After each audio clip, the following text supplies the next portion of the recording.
Hello everyone, আসসালামু আলাইকুম। This is Marshia Babuni. কেমন আছেন সবাই? আশা করি সবাই অনেক ভালো আছেন। সবাইকে জানাই পবিত্র ঈদুল ফিতরের অনেক অনেক শুভেচ্ছা এবং ভালোবাসা। ঈদ মুবারক।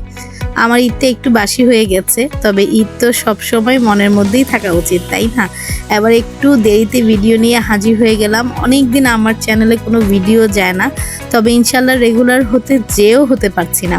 তারপরও চেষ্টা করছি আপনাদের সাথে একটু শেয়ার করতে। এটা হলো 28 রোজার দিন আমি আমার আপু আমরা সবাই মিলে বাইরে ইফতারি করেছি। আপুই এবার ট্রিট দিল আমাদেরকে ইফতারি।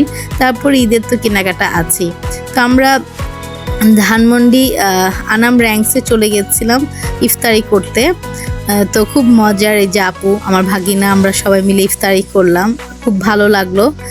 আর বের হওয়ার পর আরাফ একটা বায়োস্কোপের সামনে ভিডিও করে নিলাম। তারপর ইফতারি শেষ করে তারপরের দিন চলে গেলাম আরাফকে নিয়ে চোখের ডাক্তারের কাছে।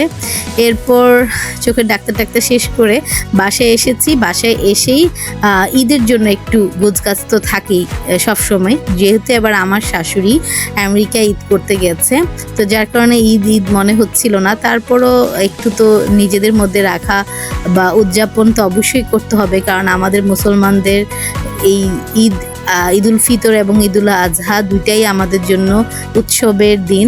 যদিও আমরা সব উৎসব পালন করে থাকি, তারপরও আমাদের মুসলমানদের জন্য এটাই সবচেয়ে বড় দুইটা উৎসবের আনন্দ করার দিন হলো ঈদ। তো যাই হোক, আমি আমার এই যে আমার ক্রেস্টগুলি আছে সেগুলো আমি একটু মুছে নিচ্ছি। আর এটা হলো আমাদের একটা শোপিসের সাইড। এর আগেও আমি ঈদে দেখিয়েছিলাম আমার এই শোপিস জিনিসটা, মানে যেটা একটা শোপিস কর্নার করেছিল আমার শাশুড়ি। তো যাই হোক, এটা আমার অনেকগুলি ক্রেস্ট নাই সেরকম, যে কয়েকটাই আছে সেগুলি আপনাদের সামনে একটু দেখাচ্ছি আর কি। তো এই যেটা ধরেছি এটা আমার ফার্স্ট ক্রেস্ট ছিল, তারপর আস্তে আস্তে একে একে করে বের করছি। তো ইনশাল্লাহ স্বপ্ন তো অনেক বড়, একদিন অনেক বড় একটা জায়গায় পৌঁছাবো। আপনাদের সবাইকে নিয়ে পৌঁছাতে চাই, যদি আপনারা সবাই আমার পাশে থাকেন। তো এর ফাঁকে বলে নিই, যারা আমার ইউটিউব চ্যানেলে নতুন আজকে আমার ভিডিওটা দেখছেন, অবশ্যই আমার চ্যানেলটা সাবস্ক্রাইব করতে ভুলবেন না। পাশে থেকে ছোট্ট বেল বাটনটাকে একটা ক্লিক করে দিবেন। যারা আমার ফেসবুক পেজের ফ্যান এবং ফলোয়ার্সরা আছেন, তারা অবশ্যই লাইক এবং ফলো দিতে একটু ভুলবেন না।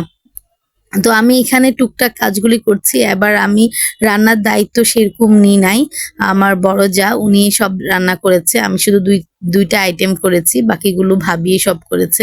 কারণ হয় কি, বাড়ির বড় বউরাই কিন্তু এইসব দায়িত্বটা একটু বেশি নিয়ে নেয়। তো যার কারণে আমারও ইচ্ছা করছিল না, কারণ আমি আমার বাসায় যে ডেজার্টগুলি সেগুলি আমি ভালো করে বানাতে পারি না। যদিও আমার ডেজার্টেই কিন্তু বেশিরভাগ যায়, কিন্তু আমার শ্বশুরবাড়িতে সবাই এত বেশি মিষ্টি খায় যে আমার মিষ্টি জিনিস করতে খুব বেশি ভয় লাগে। তো যার কারণে আমি ভাবিকে বললাম, ভাবি আপনি সব ডেজার্ট আইটেম বানান, আমি কিছু বানাবো না ডেজার্ট আইটেম। তো আমি শুধু পোলাও আর চিকেন কোরমাটা করেছিলাম, আর বাকি সব আমার যাই করেছে। তো একে একে করে সবকিছু গুছিয়ে নিচ্ছি। এবার আসলে রমজান মাসটা অনেক বেশি খালি খালি লাগছিল, কারণ আমার শাশুড়ি আমাদের জীবনে অনেক বড় একটা অধ্যায়। এটা আমি সবসময় আমার ভিডিওতে বা আমার ওয়ার্কিং প্লেসগুলিতে যেখানে আমি যাই না কেন সবাইকে সবসময় বলি যে আম্মা আছে বলেই এত সুন্দর করে কাজগুলো গুছিয়ে করতে পারছি বা এত সুন্দরভাবে কাজ করা যাচ্ছে। এদিকে আরাফ এসে একটু পর বলছে এটা এখানে হবে না, ওটা ওইখানে হবে মা। ও আবার এই জিনিসগুলি করে। তো আমি একটু করে ভিডিও করেছি, ওকে বলেছিলাম যে বাবা কিছু ভিডিও করে দাও। আসলে অনেকদিন ধরে যেহেতু রেগুলার ভিডিও করা হয় না, যার কারণে ভিডিও করতে যে মহা মুশকিল হয়ে যাচ্ছিল আমার জন্য। এক হাতে মোবাইল, এক হাতে কাজ। তো যাই হোক, এই যে অলরেডি ক্লিন করে ফেলেছি।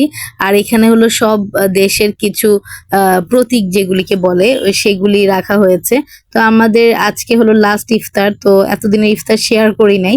আজকে খুব সাদামাটা একটা ইফতারি নিয়ে ভাবলাম যে একটু শেয়ার করি, স্মৃতি হিসাবে রেখে দিই।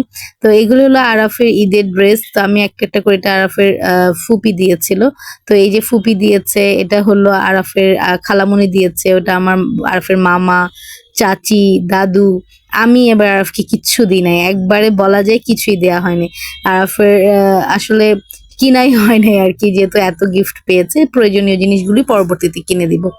তো এটা হলো মালাই কেক, আমার ঈদের দিন এটা মালাই কেকের অর্ডার ছিল। আর আমি এর ফাঁকে বলে রাখি, যারা আমার ইউটিউব চ্যানেলে যারা বন্ধুরা আছেন, যারা ফেসবুক পেজে বন্ধুরা আছেন, তারা জানেন আমি একটা বিজনেস আমার আছে, সেটা হলো আমি বেকিং নিয়ে কাজ করি, বিভিন্ন ধরনের এক্সিবিশনে অংশগ্রহণ করি। তো আমার কাছ থেকে যদি চান আপনারা বার্থডে কেক টেক অর্ডার করতে পারেন।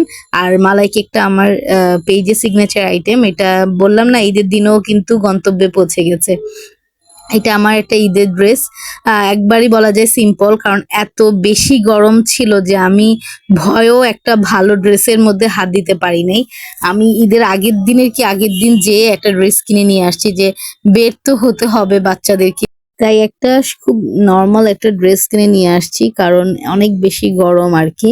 আর আমি এমন অনেক গর্জিয়াস ড্রেস পরতে পারি না, আর কটন ড্রেস তো আমার লাগবেই। অনেক বছর পরে খুব গর্জিয়াস করে হাতের তালুতে মেহেদি দিয়েছি। তো এই তো আরাফ আর আমি একটা ড্রেস পরে ফেলেছি। আর পাশে একটু আরাফের সকালবেলা পাঞ্জাবি পরা ছিল, সেটা আমি একটু সরিয়ে দিলাম, ভিডিওর ব্যাকগ্রাউন্ডটা যেন ভালো আসে। আর এটা হলো আমার টুনটুনি বুড়ি, আমার জায়ের ছোট মেয়েটা আশরি।